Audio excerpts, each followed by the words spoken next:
I'm going to talk about lockdowns. And nobody wants to talk about it.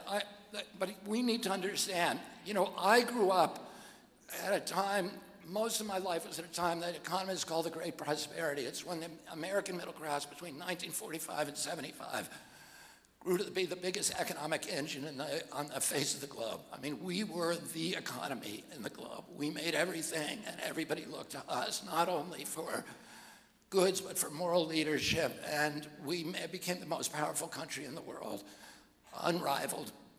And it was because, and we had a stable democracy with institutions that people trusted, a press that told us the truth. Everybody knows it's an economic and political economic rule. You cannot have democracy in a society where there is high concentrations of wealth and widespread poverty. You need a middle class, or you don't get democracy. And that is a law. That is a law. You cannot do it. You cannot do it unless you have a big middle class, and we had that. But since the early 1980s, there's been a systematic attack on our middle class, and the coup de grace was the lockdown. The lockdown was the biggest shift in wealth in human history, and I'm going to tell you about that in a second. And I blame President Trump for the lockdown. Now, a lot of people say, and President Trump gets blamed for a lot of things that he didn't do, and he gets blamed for some things that he did do. But the worst thing that he did to this country, to our civil rights, to our economy, to the middle class in this country, was the lockdown. Now, President Trump, in fairness, let me just make this point, will tell people, well, the lockdown wasn't my idea. It was my bureaucrats rolled me on it. I was saying we shouldn't do it. But that's not a good enough excuse. He was the President of the United States. And as Harry Truman said, the buck stops here. On May 2nd, 2020, 600 doctors signed a letter to President Trump begging him not to allow the lockdowns. And they said because at that time, all of the pandemic protocols anywhere in the world, the WHO, CDC, everywhere, the European Health Agency, all says you never do mass lockdowns. It causes much worse havoc and deaths and injuries than if you do the standard protocol, which is you lock down the sick, you protect the vulnerable, and you let everybody else go back to work. Otherwise, you are going to wreak havoc. And of course, and I wrote about it for the, on Instagram. I was writing every day. I was citing these economic studies that showed every point in unemployment you get 37,000 excess deaths from heart attacks, suicides, plus imprisonments. And I was writing about this. And they dumped me from social. They said that's misinformation, but it was not. But people were saying it. People knew it. It wasn't just me. And we now know, of course, that it's true. There's now study after study, and every comparison between the states and nations that locked down compared to those who didn't, has shown that ones who locked down, the more you locked down, the worse you got. Worse COVID deaths, worse excess deaths. Sweden's numbers came out this week. Sweden was the only country in Europe that didn't lock down. It had the lowest excess deaths in Europe, which is very predictable. The nation that led the lockdowns was us, and we had the highest body count of COVID on Earth. We have 4.2% of the world's population. We had 16% of the COVID deaths.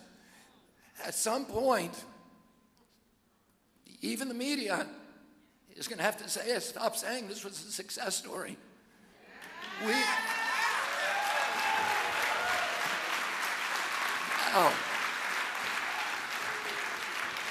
But the health issues were almost dwarfed by the economic cataclysm that befell our country. The IMF and a Harvard study by Larry Summers says the cost of the lockdown to the United States was $16 trillion. 16 trillion for nothing. $16 trillion. We shifted $4 trillion from the middle class in this country to the super rich. We created 500 new billionaires. The existing billionaires increased their wealth, according to the Oxfam study that came out 3 days ago, by 30%. This was a gift to the rich.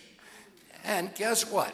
The ones who were, the people who got riches were the social media companies like Amazon and Facebook and Microsoft that were conspiring with President Trump's White House to censor people like me.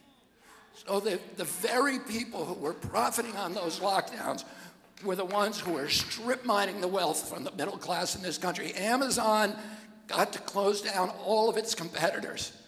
3.3 million businesses it shut down. And I'm in a lawsuit involving Amazon for censoring one of my books. So they were censoring people who criticized the lockdowns while they were raking in the money from the lockdowns. And unfortunately,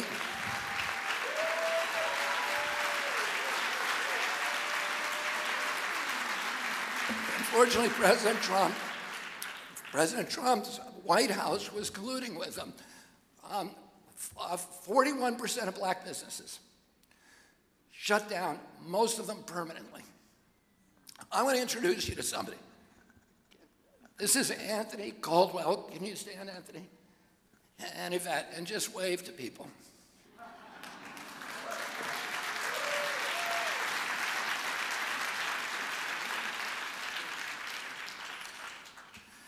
And Anthony Caldwell is from Boston. He was a chef, a very, very successful chef in this town for 19 years. He and Yvette saved every penny they had to build their dream, which was that he would have his own restaurant by the time he was 50 years old. It's called 50 Kitchen. It was the hottest spot in Dorchester, which is the town that my grandfather and grandmother lived in. They were turning away crowds. Boston Magazine called him a culinary genius. It was a mix of Asian fusion food with soul food. And then the lockdowns came. And Anthony told me the customers were gone. He was looking out the window, staring out all day with the chairs stacked in his dining room, and no customers. The federal government gave him $17,000. They told him he had to spend it all within 8 weeks, or he had to pay it back. And he said to me, "How do I spend $17,000 with no customers?" And he had to let go 7 of his servers finally. He kept it open for a year without paying himself. And then he closed it down and went bankrupt. And he owes $250,000. And that story can be told thousands upon thousands upon thousands of times in black communities all over this country.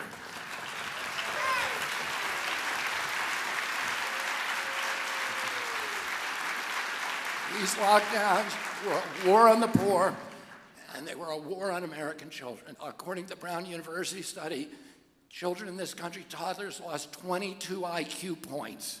A third of children are going to need, throughout their school careers, are going to need remedial education. Children all over the country have missed their milestones. What is CDC's response? Here's CDC's response. CDC, 5 months ago, revised its milestones. So that now a child no longer is expected to walk at 1 year. They walk at 18 months. And a child now does not have to have 50 words in 24 months. It's 30 months. So instead of fixing the problem, they are trying to cover it up. And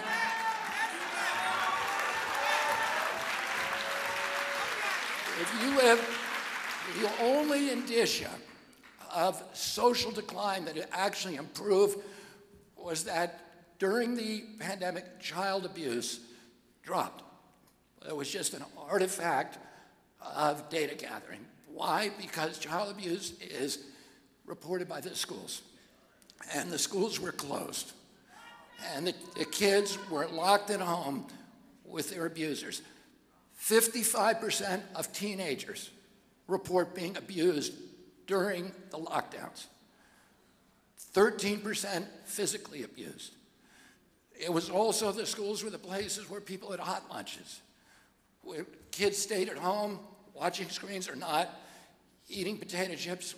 We gained on average 29 pounds, and it was the obesity killed you from COVID.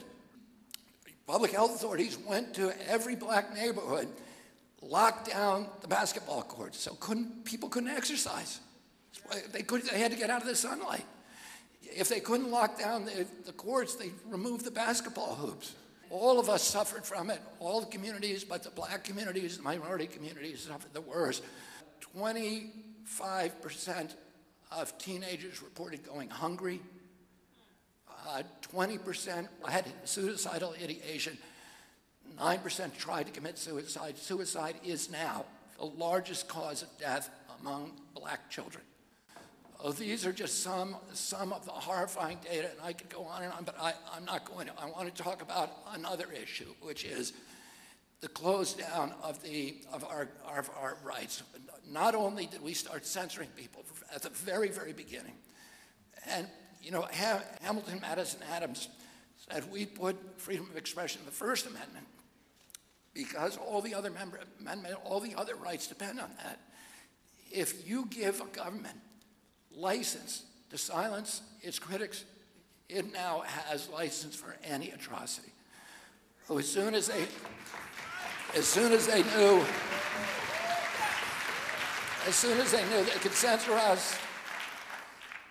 knew they could censor us, they then went after the other part of the First Amendment, freedom of worship. They closed every church in this country without any scientific citation for a year, without any notice and comment rulemaking. Democracy was simply abolished.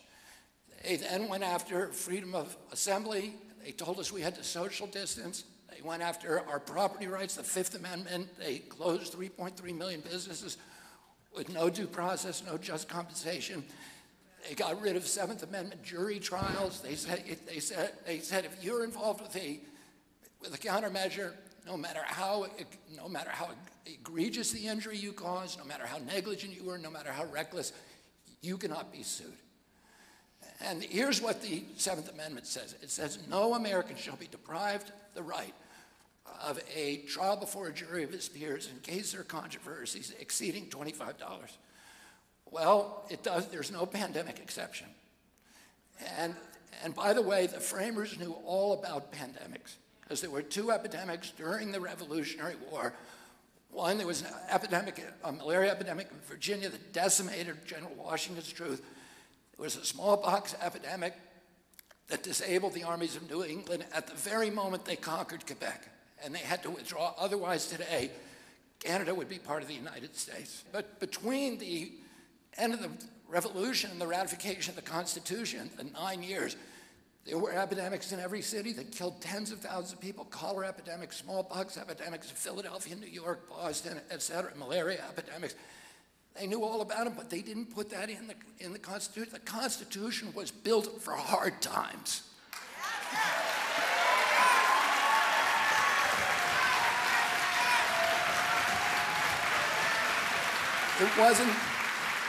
It wasn't built for the easy times. It was built during the Civil War. There were 659,000 soldiers who died in the Civil War. That's the equivalent of 7,200,000 today. Our country was this close from falling apart. It was a much worse crisis than this pandemic. Yet when Lincoln tried to ban habeas corpus, the court said, you cannot do that. It doesn't matter how bad the crisis is, you cannot do it. It's the Constitution. It's the heart and soul of our country. Well, President Trump said, well, these bureaucrats came at him from every side, and they were all telling him he had to do it. He had the right instincts. He knew that he shouldn't have closed down the country, but he did it. He got rolled by his bureaucracy. And